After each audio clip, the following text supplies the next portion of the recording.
Importance of applying English language in maritime industry. Chapter 1. Background of the study. Introduction. English is well known as international language that should be used worldwide and in any type of marine communication. The necessity for establishment of maritime English resources and materials has been discussed in many conferences, as well as a number of projects on maritime education and training.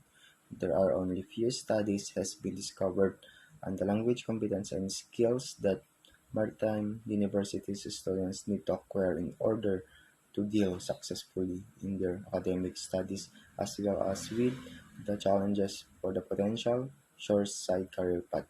Therefore, this study should become an important and knowledgeable platform for maritime students to use proper and correct maritime terminology in academicals, writing, and any maritime communication in shipping sector. Communication plays a major role in the maritime industry, whether it be between crew members, officers, or between two ships. The International Maritime Organization (IMO), as many others of its kind, has three official languages, but English is the moment, and according to practical use, the only and one is accepted. Common language is the answer to necessity of humans to communicate effectively in maritime industry. The importance of this English language can be seen in this industry. Maritime English. Maritime English is very important for the maritime industry communication. Maritime English takes a role as navigational and safety communication. The uses of it must be simple to avoid ambiguous that will lead to misunderstanding. Maritime English is an umbrella term which refers to English language used by individuals. Maritime English lies in the domain of workplace English. Maritime English main purpose to allow ship-to-ship communication, ship-to-shore communication, and internal communication. Maritime English is also known as standard maritime communication phrases. Is the lingua franca at sea, so to speak. Lingua franca is a language that adapted as a common language between speakers whose native languages are different, and it's vitally important for a multitude of reasons: the safety of the crew, the efficiency of the daily tasks, and the integrity of the ship. English language in maritime industry. In an industry that boasts a strong international presence, it is essential to have common language that everyone on board a vessel can understand and communicate it. By having a specific term to follow, maritime English rule out any confusions that arise if normal terms that are used in day-to-day were to be uttered. For instance, left and right can be rather ambiguous demands for direction. Once mastered, maritime English is a wonderfully efficient way to conduct oneself on a ship, from altering English words and phrases to creating a language is essential for everyone. English being the most commonly used language, the knowledge of English is one of the most employability skills and student skills. The important for student to have a sufficient proficiency in the maritime English as it useful for them to use accurate maritime English terminology for journal and thesis writing, to practice correct communication and pronunciation of maritime English.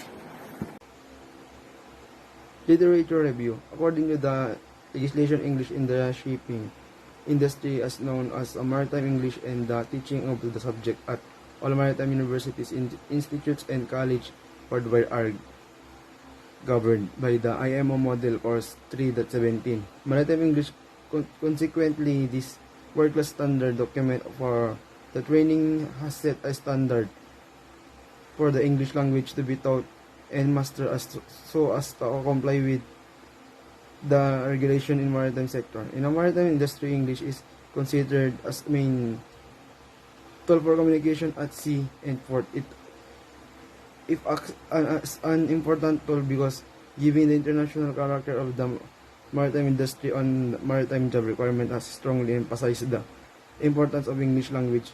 Proficiency is in relation to shipboard operation and coastal areas. Companies employing non-native English employee have an obligation to ensure that effective English language country is available, especially as member for the crew are now required. To demonstrate knowledge of English adequate for professional and safety purposes at sea, ensure our areas, so it is ensured to have a broad knowledge of English and good communication skill to be able to respond as the situation demand decide.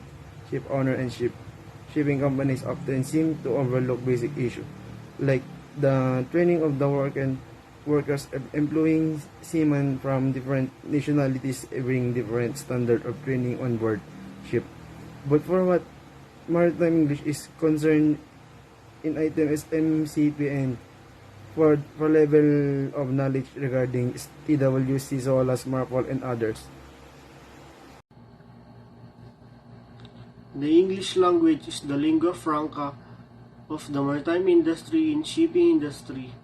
The standard marine communication process SMCP is used primarily for standardization of communication in the ship-to-ship and ship-to-shore communication.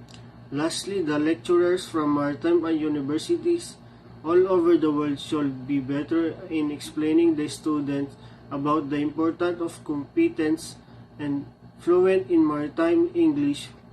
It is worth to note that the students as a new learner of English language, really do need to build a solid foundation of knowledge.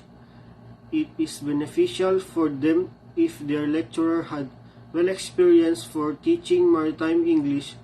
It can help them to improve by using some important maritime terms used daily in shipping industry and for any type of communication in the maritime sector.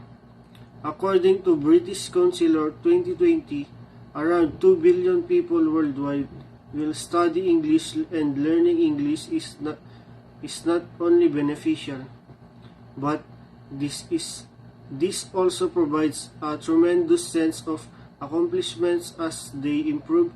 Learning English promotes your logical and cognitive abilities. Learning a new language is a challenging and requires a lot of intellectual processing. Although English is not the most primary language on the planet, it is the official language of 53 nations and the first language of over 400 million people, but not everything. It is also the largest and most widely spoken second language. As a result, it is quite potential that if you encounter someone outside of the country, you will be able to communicate in English. To offers you access to the entire world, allows you to communicate with people all over the world.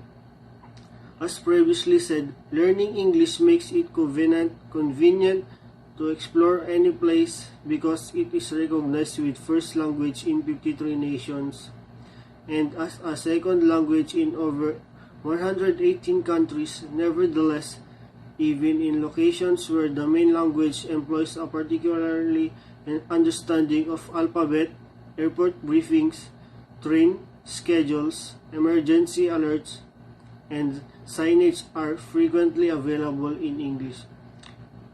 It goes without saying that if you visit to a nation wherever you do not really communicate properly, you will almost certainly encounter someone who speaks English.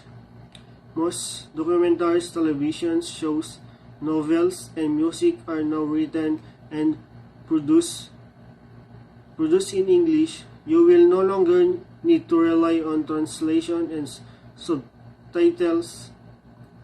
If you know English, you will continue to develop your English listening and reading skills by using the mediums. Chapter 3 Methodology. The aim of this chapter is to discuss how the study was carried out of the point of selection of samples to data analysis.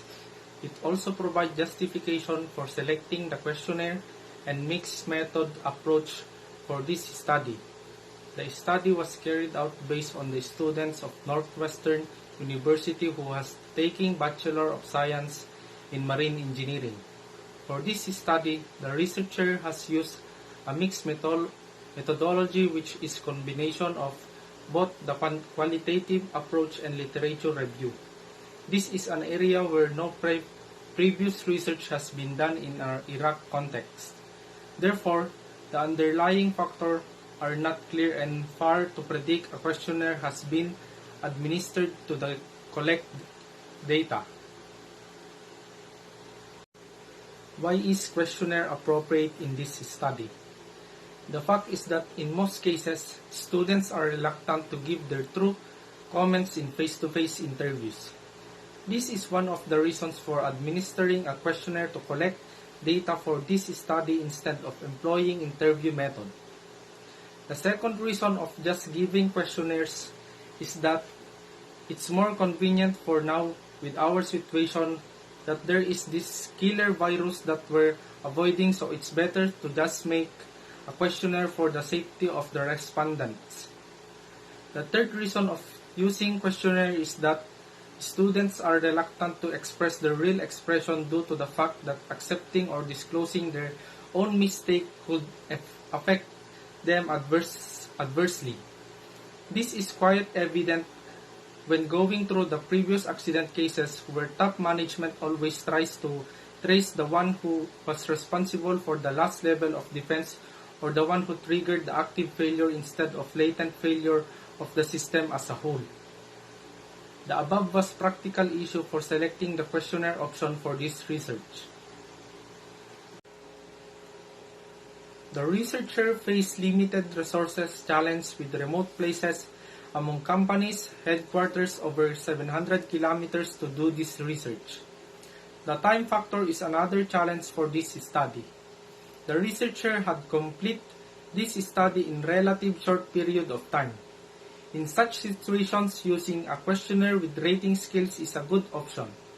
According to Carl Smith, it is nevertheless uncommon for social psychologists to use behavioral or even behavior data.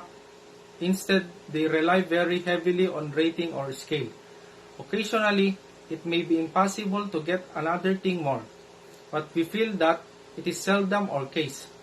All too often, it appears that the questionnaire is chosen because it is simpler to concoct, the easier to administer. Moreover, there are many previous researchers who have used questionnaire for their studies. Therefore, considering all the above facts, it was decided to use a questionnaire as the tool to collect data for this research work. Conclusion. The aim of this chapter is to conclude the findings conferred under the topic of data analysis and discussion, with special reference to the threefold objectives of this study put forward at the beginning.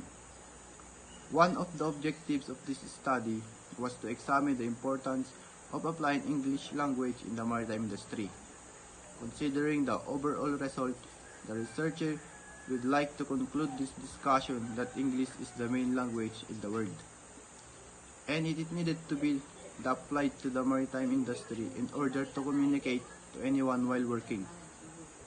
They also realize about the importance of using the correct maritime English term, also useful in their thesis or journal, writing and preferable and improving it.